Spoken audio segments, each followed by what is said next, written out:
Então, muito bem, gente. Nós vamos hoje resolver mais uma questão da nossa avaliação online sobre leis de Kirchhoff. E nessa aqui que eu vou chamar de questão número 9, que eventualmente pode não ser essa questão na sua prova, mas pelo link você chegou nessa questão, então é a resolução correspondente a uma das questões da prova. Então, veja só, aqui diz assim: no circuito a seguir, queremos a tensão entre os pontos A e B. Então a pergunta é: qual é o AB? Qual é a tensão? Bom, para saber tensão tendo corrente, preciso saber tendo a resistência, preciso saber ainda da corrente elétrica. Então eu vou analisar isso aqui, um circuito, vou aplicar as leis de Kirchhoff nesse circuito, muito embora aqui talvez até fosse possível pegar essa associação de dois geradores aqui, ou duas fontes de força, e trabalhar de outro jeito. Mas vamos trabalhar pelas leis de Kirchhoff, que é o nosso objetivo aqui. Então, qual seria então a tensão entre esses pontos A e B? Já marquei E1, E2, R1, R2 e R3. Para analisar, usando as leis de Kirchhoff, esse circuito, nós vamos escolher duas coisas. Achar primeiro os nós desse circuito. Nó é o A e o B. Nó A, nó B. Então, os nós do circuito são A e B. Os ramos do circuito, se eu quiser escrever assim, talvez fique até melhor, ao invés de falar em A e B, falar em aqui B e E, ficaria assim. Dar nomes aos pontos da seguinte forma: A, B, C, D, E e F. Dar nomes a esses pontos assim. Então, isso fica uma ordem melhor, como a gente já está fazendo. Então, os nós seriam B e E. Ramo, como vocês já viram várias vezes, ramo é o caminho entre dois nós consecutivos. Aqui tem três caminhos do nó B para o nó E. Então, tem BAFE, que é o primeiro caminho, BE, que é o segundo caminho, e tem BCDE, que é o terceiro caminho, o outro nó, outro ramo do circuito. E as malhas desse circuito, malha sempre caminho fechado, então tem a malha ABEFA, essa aqui é a primeira malha que a gente olha, podemos chamar até malha 1. Aí a malha 2, essa aqui, BC, DE, B, então vai por esse caminho. E a malha externa desse circuito, que seria a malha ABC, DEFA. Então, nós não usamos essa terceira malha, não porque seja mais difícil, é igual usar as outras, só que os nós já permitem uma redução no número de equações. Então, usa-se lei dos nós aqui, e aqui, nessas duas malhas, usamos a lei das malhas. Então, primeiro passo, no nó B. Por que no nó B? Não podia ser no E? Pode. São três ramos, né? Eu vou escolher as correntes nos ramos, tentando acertar. Mas se não acertar, não faz mal nenhum. Eu vou colocar aqui a corrente 1 desse jeito. Coloquei aqui a corrente 1 dessa forma. No outro ramo aqui, no ramo da direita, posso imaginar que a corrente elétrica esteja assim aqui. Se não estiver, não faz mal nenhum, chamar de I3. Posso até estar cometendo um erro no sentido da corrente, não faz mal nenhum. O cálculo vai me dizer se eu estou certo ou estou errado. E a corrente 2, vou imaginar que ela seja assim, para baixo aqui. Pode ser que seja para cima. Aí, nós vamos fazer o seguinte: vamos escolher um sentido de percurso. A segunda coisa, em cada malha. Nessa malha aqui, eu vou escolher percurso em sentido horário. Por quê? Porque daí o percurso coincide com as correntes. E nessa outra malha, vou escolher de novo Sentido horário? Não, vou escolher anti-horário. Posso escolher assim. Ah, mas daí vai ficar do contra em uma resistência. Vai. Às vezes não tem jeito. Às vezes, pela escolha das correntes que a gente fez, em algumas resistências vai estar em sentido oposto. Não faz mal nenhum. Aí, então, no nó B. Quem que está chegando no nó B? I1. Quem que está saindo? I2 e I3. Então, I1 é I2 mais I3. Essa é a lei dos nós aplicada ao nó B. Aí nós vamos olhar na malha 1, porque eu tenho aqui uma equação e 3 variáveis. Como a gente tem feito, temos chamado I1 de x, I2 de y e I3 de z. Vamos fazer a mesma coisa. X igual a y mais z. Só para facilitar a escrita, não quer dizer nada. Na malha 1, soma algébrica de E tem que ser igual à soma algébrica de RI. Então, a soma algébrica de E, soma algébrica de RI. Na verdade, essa soma algébrica de E é o saldo das tensões. Tem que ser igual ao que é consumido.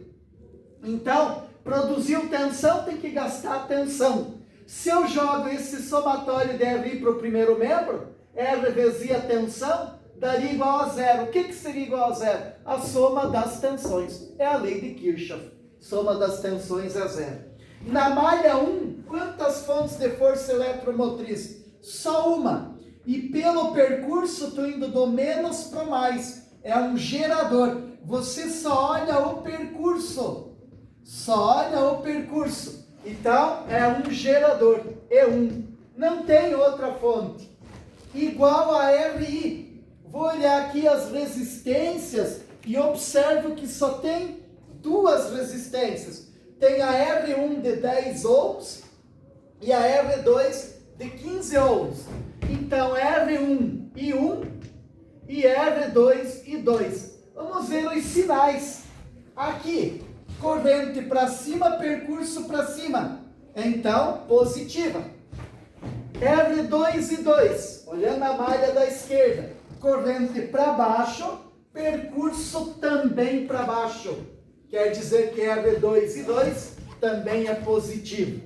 Trocando, E1 20, R1 10 e 1, que nós chamamos de X, R2 15 e 2Y. Se eu dividir todo mundo por 5, 4 igual a 2x mais 3y. Duas equações e 3 variáveis ainda. Não adianta querer resolver assim. Segunda malha, malha 2, também. Somatório de E é igual ao somatório de RI. Então ficou desse jeito. Somatório de E na malha 2 só tem o E2. Só tem o E2. Qual vai ser o sinal do E2? Percurso para cima. Vai do menos para o mais. Então, esse cara aqui é um gerador. Como ele vai de baixo para cima aqui? Do menos para o mais. Ah, mas e a corrente? Não, para força eletromotriz, só o percurso. Porque pode ter força eletromotriz e nem ter corrente. A corrente ser zero. Então, para força eletromotriz, eu só olho o percurso. Só o percurso. Não me incomoda a corrente. Então, ele é um gerador. Vai ser positivo o E2. Somatório de RI. Tem 2. R2 e 2 e R3 e 3. Vamos ver os sinais. R2 e 2, R3 e 3. Para R2 e 2, corrente para baixo, percurso para baixo. Positivo. R3 e 3, corrente para baixo, percurso para cima. Ah, então tem que trocar o sinal aqui. Menos. Ah, mas então por que não fez o percurso aqui ao contrário, para que ficar mais, ou trocar a corrente 3, era só ter trocado isso. Daí aqui ficava mais, mas em compensação aqui eu teria o menos, porque 3 também estaria chegando. e 1 mais I3 era igual a I2, passava para o outro lado, aparecia aqui. Então, no final das contas, não faz grandes diferenças. Trocando, 12 igual R2, 15 e 2, que nós chamamos de Y, menos R3, 10 e 3Z. Posso dividir aqui, por 2 não posso, por 3 não posso, fica aqui indicado desse jeito mesmo. Não tem como simplificar, então deixa assim mesmo. Vamos trocar então o x que já está isolado aqui, e daí depois substituímos para lá. Então, 4 igual 2x, y mais z, mais 3y. Aplica a propriedade distributiva, 2y mais 2z, mais 3y. 4 é igual a 5y mais 2z. Agora isolo uma variável aqui, porque olha só, x só tinha aqui. Então eu só substituí aqui. Aqui não tem x. Se tivesse, eu substituiria também. Agora, tem que substituir. Tem duas equações com y e z. Isolo numa e substituo na outra.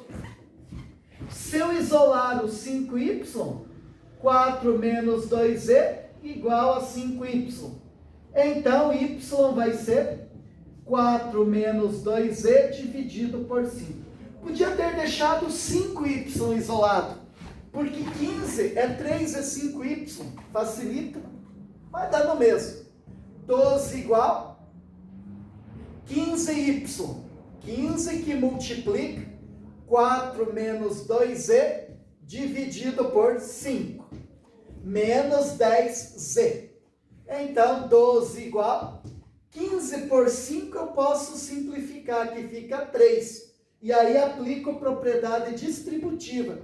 3 vezes 4, 12. 3 vezes menos 2, menos 6z, menos 10z. Então, trago esse 12 para o primeiro método. 12 menos 12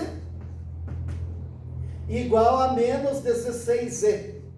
0 igual a menos 16z, z igual a 0. Z igual a 0. Quer dizer aqui que não está passando corrente por esse terceiro ramo. Não tem corrente nesse terceiro ramo. Vamos ver então agora quem seria o y. O y está aqui. O y está aqui. Posso calcular o valor de y, que vai ser 4 menos 2 é 0 por 5. Y será de 0,8 amperes. Esse é o y. E o x, 0,8 mais 0. X igual a 0,8 amperes. Como a pergunta do problema era, qual é a tensão UAB? Qual é a tensão UAB? Para calcular UAB, nós fazemos a resistência entre A e B, vezes I2, que é a corrente que está ali. Quem que é I2? O I1 era X, 0,8 amperes. O I2 é Y, 0,8 amperes. O I3 é Z, 0 ampere. Então, o AB vai ser resistência entre A e B, 15 ohms. Intensidade de corrente, 0,8. O AB será de 12 volts. Essa é a tensão entre os pontos A e B. Veja que as correntes I1 e I2 deram positivas. Significa que eu acertei. Mas como é que pode estar tudo ligado e não tem corrente? É exatamente isso. Exatamente isso. Aqui você tem 12 volts. Esse cara aqui está se comportando como um receptor. 12 volts também, tá certo? 12 volts. Então, eu não consigo ter corrente aqui através dele, porque a equação do receptor é essa aqui. Então, para que, se o U, que eu tenho aqui entre B e E, né, na verdade, aqui os pontos estão sendo chamados lá de A e B, para efeito de cálculo da tensão. Então, eles estão aqui, né? É entre esses dois pontos aqui. O que para mim é B e E, na verdade era entre A e B. Né? Atenção, UAB, eu que acabei escrevendo aqui outros nomes para a gente fazer a conta igual como a gente tem feito em todos eles. Mas esse UAB, na verdade aqui, eu poderia ter dito UBE, né? Que seria o que a gente tinha calculado, né? Pelos nomes que a gente deu. Mas no lugar do B está o A, no lugar do E está o B. Então, é a mesma coisa, não vamos repetir conta só por isso. O mais interessante é isso aqui, ó. Que aqui eu tenho 12 volts. Eu tenho 12 volts de tensão. O E' é 12 volts. R' vezes, veja, zero, não importa quem é o R', tá certo? O I vai ser igual a zero. O R' aqui seria esse resistor de 10 ohms. Então, realmente não tem que ter corrente ali. Para ter uma corrente, aqui nós deveríamos ter conseguido 13 volts, 14 volts. Aí teríamos uma corrente circulando por ali. Então, deu uma observada aqui. É uma situação comum de aplicação das leis de Kirchhoff. Deu uma analisada direitinho. Essa questão a gente chamou de questão número 9.